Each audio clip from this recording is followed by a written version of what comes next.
kubur pun nikmat ibadah dicabut dari dalam hati kita.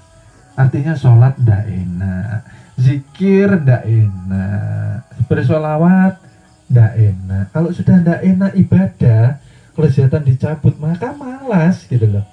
Maka kemarin di kajian terakhir futur penyakitnya itu, jadi malas. Kalau malas, harusnya murid cepat-cepat istighfar, cepat-cepat koreksi. Apa yang dikoreksi? Berarti saya ini banyak lupanya sama Tuhan.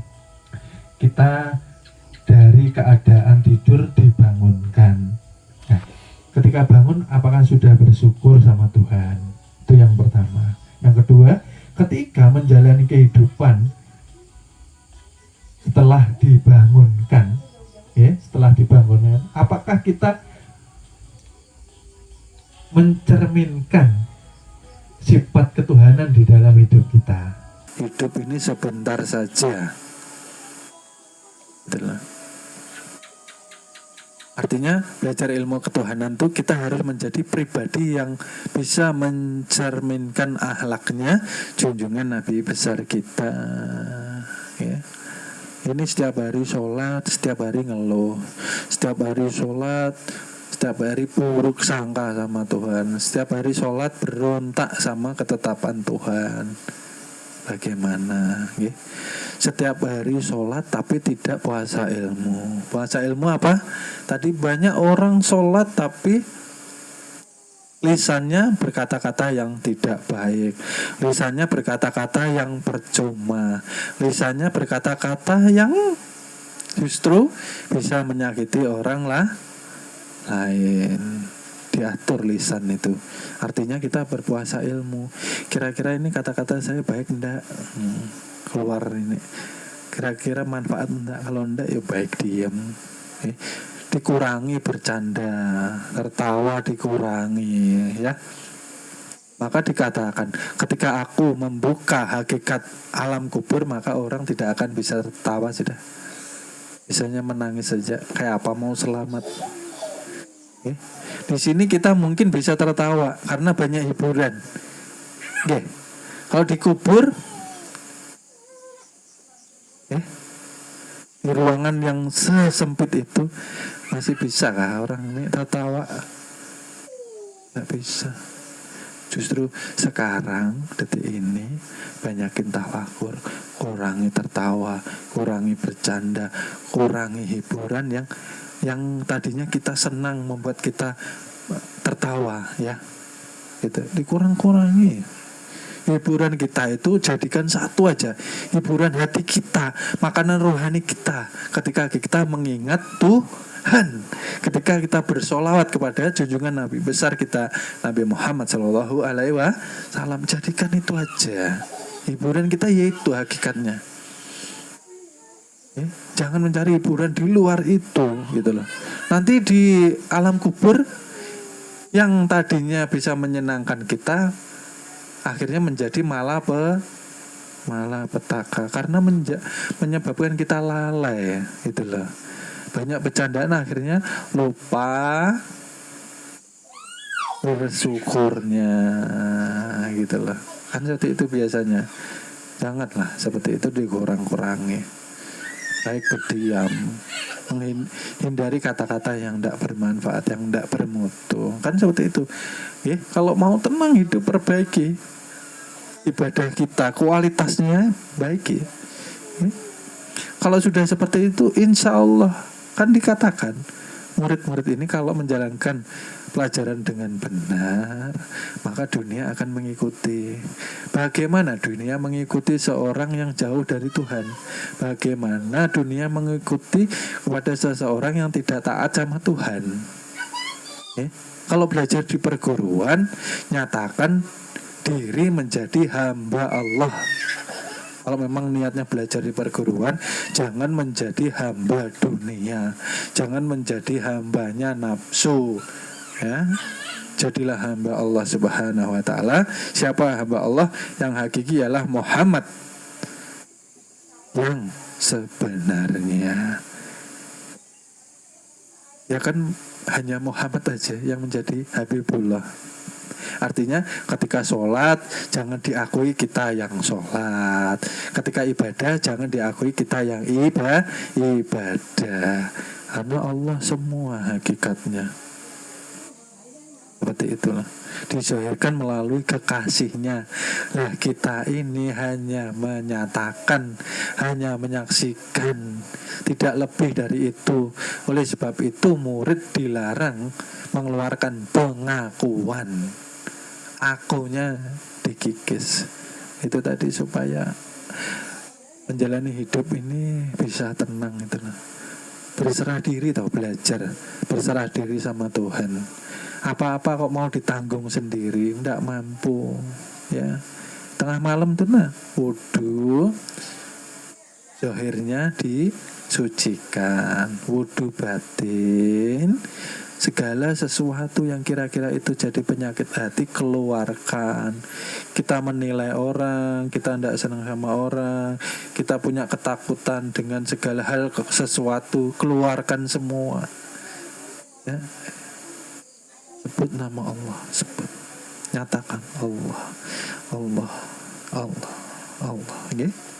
Baca 3 nama suci, ya. Kembalikan kezahiran, kenyataan, kesempurnaan diri, melalui 3 nama suci itu tadi, nyata yang nampak. Asyhadu alla ilaha illallah wa asyhadu anna Muhammadur Rasul. Nyata itu aja. 2 kata, 1 aja orangnya. Nah, 2 kata, 1 aja orangnya. Kita belajar berserah diri supaya hidup kita nyaman, aman, terjamin, bahagia dunia dan akhirat. Bersihkan kotoran-kotoran hati, jangan mudah buruk sangka sama Tuhan, ya. Kalau kita diuji, berarti itu membersihkan dosa-dosa kita yang pertama. Kalau diuji, yang kedua mengangkat derajat kita, ya. Jangan mengeluh, sudah mengeluhnya ini, karena mengeluh itu akan menambah beban hidup kita. Karena dengan mengeluh berarti kita mendoakan hidup kita sengsara. Kenapa mengeluh sudah menjadi ketentuan Tuhan? Hakikat kesalahan itu kan kita perbuat karena dulunya kita tidak belajar. Setelah belajar ya istighfar. Ketika dibersihkan Tuhan, diangkat derajat Tuhan dengan ujian, dengan cobaan, terima dengan ikhlas lillahi ta'ala. Alhamdulillah. Diberi sakit, alhamdulillah, ya. Ekonominya masih di bawah, alhamdulillah. Kan seperti itu. Diberi kekayaan, alhamdulillah. Jangan lupa, sakit maupun sehat, senang maupun susah, miskin ataupun kaya, semua ujian. Tapi kebanyakan yang gagal ujiannya ketika manusia itu sehat, kaya raya, mapan hidupnya, lupa dengan Tuhannya, masuk kubur, diazab, masuk neraka. Biasanya yang selamat itu yang sakit karena nyari Tuhan. Yang miskin nyari Tuhan, hidupnya ndak mapan, nyari Tuhan, maka banyak istighfar, banyak ingatnya kepada Allah. Maka ketika banyak istighfar, minta ampun, Allah ampuni, maka mendapatkan ridhonya Allah Subhanahu wa ta'ala. Maka hati-hati, ya. Yang kaya jangan sekali-kali merasa nyaman. Hati-hati, ya. Hisapnya lebih banyak lagi. Nah, masih ingat cerita satu kapak, pertanyaannya berhari-hari. Itu kapak satu aja dibawa. Nah,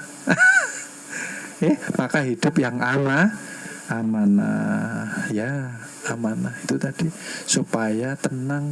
Pertama, kalau sudah tenang, hidup tidak ada ketakutan, hidup tidak ada kekhawatiran, ya, karena kita selalu ketika mau istirahat berserah diri kepada Allah Subhanahu wa Ta'ala, ya. Bersyukur, ya. Bersyukur. Napas sertai dengan ibadah.